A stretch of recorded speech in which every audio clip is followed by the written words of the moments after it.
Well, I think we overused the word awesome because, I'm like, oh, dude, that movie we saw was awesome. Did it really strike you? Were you really just, it was so amazing that you had no words to describe how amazing that was. It's like, well, no, it definitely wasn't that good. That's, I don't know. I think English is interesting sometimes. Yeah, It's for funny. sure. Like I think last weekend, Will and I went to this course that was about Father, Heart of God, put on by some people from YWAM. And that was one thing that was mentioned in that course too, is like, really? awesome should only be for God because he's the only thing that's awesome. what's hilarious is that he's like, I'm taking back that word. And then he's like, no one should be using that. And right after that, another YWAM speaker came up and used it like 4 times. It was pretty funny. In different videos, because some of it was video. Yeah, he could have come before. I mean, it was all in the same place. You could see that it was in the same exact, like, I don't know, auditorium or whatever. Yeah.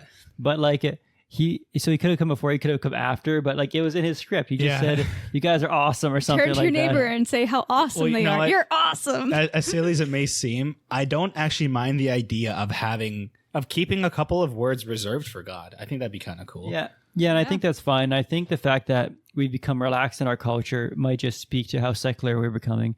And so you could argue too that keeping words like joy, rejoice, and awesome or whatever to just reserve for our faith, to be used in certain ways might be helpful on a big picture perspective. I mean, even think about it. Like the Jews wouldn't even say his name, like Yahweh. They'd be like Yahweh. They wouldn't even use the vowels because of how holy God is. They didn't feel worthy of even saying his name.